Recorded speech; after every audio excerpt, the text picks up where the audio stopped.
Hello welcome to Aadya media. ఈరోజు మనతో పాటు స్టూడియోలో సీనియర్ జర్నలిస్ట్ ఇమంది రామారావు. నమస్కారం బాబు. సార్. బోలా శంకర్లో తమన్నాను చూసి చిరంజీవి రెచ్చిపోయాడు అని కామెంట్స్ వస్తాయి. దాని గురించి మీరు ఏమంటారు? ఇక్కడ అంటే మెహర్ రమేష్ తెలివిగా వర్కౌట్ చేయడం జరిగిందండి. ఇప్పుడు సైరా నరసింహారెడ్డిలో కానీ, ఆచార్యలో కానీ, తర్వాత గాడ్ ఫాదర్లో కానీ చిరంజీవిని సైలెంట్ మూడ్లో ఉంచేశారు. చిరంజీవి అంటే పేటెంట్ డ్యాన్సులు కదా, ఆ డ్యాన్సులు చూపించలేదు, రొమాన్స్ చూపించలేదు, ఫైట్స్ చూపించలేదు. ఆ మూడు సినిమాల్లో ఆ డ్యాన్సులు ఫైట్లు కరువయ్యాయి గనక బోలా శంకర్లో మాత్రం తమన్నాతో రెచ్చిపోయి మరి డ్యాన్స్ చేశాడనమాట. ఆ డ్యాన్సు పిక్చరైజేషన్ కూడా చాలా బాగుంది. అంటే చిరంజీవి అభిమానులకి పండుగ వాతావరణం నెలకొందన్నమాట. చాలా బాగా డ్యాన్స్ చేస్తున్నాడు. తమన్నా కూడా తమన్నా చిరంజీవి మధ్య కెమిస్ట్రీ పండదేమో అనేటువంటి ఒక డౌట్ నాకు ఉండేది. ఎందుకంటే తమన్నా ఎవరు రామ్ చరణ్తో పక్కన యాక్ట్ చేసింది కదా, అంటే కొడుకు పక్కన యాక్ట్ చేసిన తర్వాత తండ్రి పక్కన యాక్ట్ చేస్తే బాగుంటుందా అనుకుంటాం మనం. కానీ నిజంగా కొడుకు పక్కన బాగుంది, తండ్రితో యాక్ట్ చేస్తున్నప్పుడు కూడా తమన్నా ఆ తాలూకు ఆ కెమిస్ట్రీ అంటే ఆ శృంగారంలో ఎక్కడా కూడా చిరంజీవి తీసిపోకుండా చిరంజీవితో పోటాపోటీగా యాక్ట్ చేసింది కనుక సినిమాకి మినిమం గ్యారంటీ ఉంటుందని నేను చెప్పగలను. ఓకే. మెహర్ రమేష్ గారి మీద మనకి నెగిటివ్ టాక్స్, అంటే ఆయన ఫ్లాప్ సినిమాస్ ఎక్కువ తీశారు కదండి. అవును. ఇప్పుడు ఆ ఎఫెక్ట్ బోలా శంకర్ మీద ఏమైనా ఉండిద్దండి? ఆ ఎఫెక్ట్ ఎంతవరకు ఉంది కదా. ఇప్పుడు సినిమా చూసాక ఆ భావన కాస్త మారింది. ఇంతవరకు ఏంటంటే మెహర్ రమేష్ సినిమాలు దెబ్బతినేస్తారా అనుకుంటాం మనం. అలాంటిది ఇప్పుడు ఆ ట్రైలర్ చూసిన తర్వాత చాలా బాగా కాంపిటేటివ్గా చేస్తున్నారన్నమాట. తర్వాత కొంత రొమాన్స్ కూడా బాగుంది. నేను శేఖర్ మేస్టర్ అనుకుంటాను డ్యాన్సులు కూడా కొరియోగ్రఫీ కూడా చిరంజీవి చాలా బాగా చేశారన్నమాట.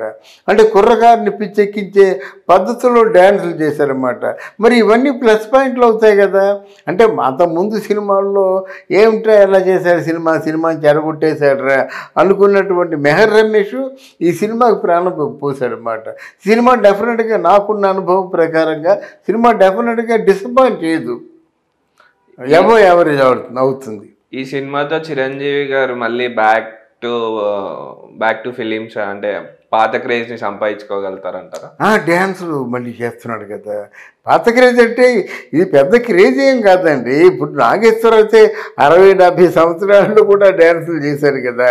అందువల్ల వీరు బాగా వేయాలి, మెప్పించగలగాలి. కానీ మనం ప్రేక్షకులు రెడీగా ఉన్నారండి.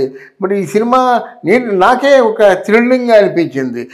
మన తమన్నాను చిరంజీవి డ్యాన్సులు చేస్తుంటే ఆ స్టెప్స్ కానీ ఆ మూమెంట్స్ కానీ చాలా స్ప్రింగ్, చాలా యాక్టివ్గా ఉన్నారన్నమాట. అది పెద్ద నా దృష్టిలో ఇదిదో హోల్డ్ ఓవర్ అయిపోయింది, ఇంకా ఆయన ముసలైపోయాడు అని ఇలాగ మనం నిరాశ చెందవలసిన అవసరం లేదు. స్టిల్ చాలా ఎనర్జెటిక్గా చేస్తున్నాడు డ్యాన్స్. అది పవన్ కళ్యాణ్ గారు చిరంజీవిని సినిమా ఇండస్ట్రీలో దాటి వెళ్ళిపోయారు అని అనుకుంటున్నారు. దాని గురించి మీరు ఏమంటారు సార్? అది మరి తప్పదండి. ఎందుకంటే మీకు పవన్ కళ్యాణ్ అదృష్టవంతుడండి. చిరంజీవి కృషివరుడు. చిరంజీవి ముళ్ళబాటనేమో ఆ ముళ్ళ కంపలన్నీ బయటికి పారేసి ఆ పూలబాట వేశాడు చిరంజీవి. ఆ పూలబాట మీద పవన్ కళ్యాణ్ వచ్చాడు ఒకటి. తర్వాత చిరంజీవికి ఇప్పుడు కూడా చిరంజీవిని ఒక స్టార్గా చూస్తున్నారు, సూపర్ స్టార్గా. కానీ పవన్ కళ్యాణ్ని ఇవాళ చూసి నేను ఆశ్చర్యపోయాను. అప్పుడు ఎన్టీ రామారావు దేవుడైతే ఇప్పుడు పవన్ కళ్యాణ్ దేవుడు అంటున్నారు. అది అదృష్టమే కదా. మరి ఆ దేవుడితో పోతాడు ఏంటండి బాబు. అప్పుడు ఎన్టీ రామారావు అంటే ఆయన వేసిన క్యారెక్టర్లు అటువంటి దేవుడి క్యారెక్టర్లు వేశారు. వెంకటేశ్వర స్వామి, రాముడు, కృష్ణుడు, సత్యనారాయణ స్వామి వేశాడు. అవి దేవుళ్ళకి పోవచ్చు. వీళ్ళు అలా కాదు కదా. కానీ అంటే ఆయన అదృష్టం అన్నమాట. జనం తాలూకు ఆ రెస్పాన్స్ ఎలాగుందంటే పవన్ కళ్యాణ్ కనిపిస్తే చాలండి పిచ్చెక్కిపోతున్నారు అన్నమాట. పవన్ కళ్యాణ్ అభిమానులు ఏమంటున్నారు, మాకు సినిమాలో ఏముందో మాకు అనవసరం అండి, సినిమాలో స్టోరీ ఉందా లేదా అనవసరం అండి, మా దేవుడు మాకు కనిపిస్తున్నాడు 2.5 గంటలు, అది చాలు, మాకు చూస్తూ బతికేస్తాం, బ్రహ్మాండంగా సినిమా ఆడిస్తాం అని చెప్తున్నారు అన్నమాట. అంతే, వాళ్ళకి కావాల్సింది పవన్ కళ్యాణ్ స్క్రీన్ మీద కనిపించాలి అంతే. ఆ విషయంలో చూస్తే మరి చిరంజీవి కంటే ఎక్కువ పవన్ కళ్యాణ్కే జనంలో క్రేజ్ ఉందని అనుకోవచ్చు. కానీ సినిమా క్రేజ్ రాజకీయాల్లోకి ఆయనకి హెల్ప్ కాలేదంటారు. ఎవరికి? పవన్ కళ్యాణ్ గారికి సినిమాలో ఉన్నంత క్రేజ్ రాజకీయాల్లో అంటే జనాలు వస్తున్నారు కానీ ఓట్ల వరకు కరెక్టే. ఆ మాట ఆయనే చెప్పాడు కదా, మీరు మాట చీటికి మాటికి సీఎం సీఎం అనవద్దు, మీరు సీఎం అని అరుస్తారు, వెళ్ళిపోయి అక్కడ ఓట్లు గుద్దుతారు అని ఆయనే బయటపడ్డాడు కదా.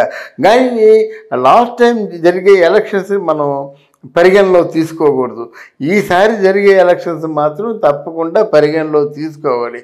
ఎందుకంటే ఈసారి జరిగే ఎలక్షన్లోనూ పవన్ కళ్యాణ్ తాలూకు పెట్టుబడి ఉంది, కొన్ని కోట్ల పెట్టుబడి ఉంది, అంతవరకు శ్రమ ఉంది. రేయింబగళ్ళు కూడా నిద్రాహారాలు మానేసి ఎండనక వాననక తిరుగుతున్నాడు. ప్రజల్లో కూడా మమైక్యం అయిపోయారు. ప్రజల్లో కూడా బిర్యానీ ప్యాకెట్లు ఇచ్చి మందు పోయించి తీసుకురాలేదు.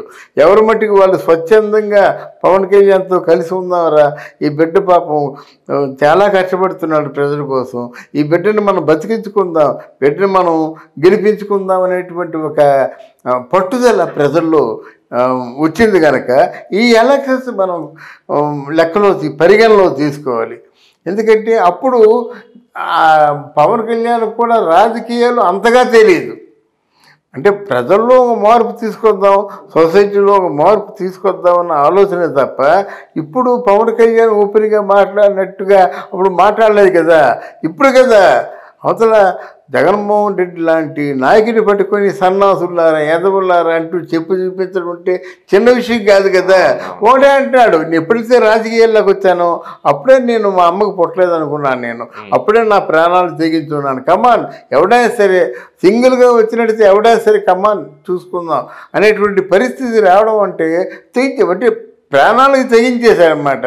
విజయమో వీర స్వర్గమో అనేటువంటి పద్ధతుల్లో ఆయన రాత్రింబోలు తిరిగి ప్రజలు తన వైపు తిప్పుకుంటున్నాడంటే డెఫినెట్గా పవన్ కళ్యాణ్కి మాత్రం మంచి రోజులు అతి చేరువలో ఉన్నాయన్నమాట. దాన్ని ఎవరూ కాదనలేరండి. అంటే ఆత్మబలాన్ని మించింది ఇంకేముందండి, ఆత్మబలాన్ని మించింది ఇంకేం లేదు కదా. అందువల్ల ఇప్పుడు ఆత్మబలంతోనే ఉన్నాడు. రాబోయే రోజుల్లో కావలసినటువంటి నాయకుడు పవన్ కళ్యాణ్.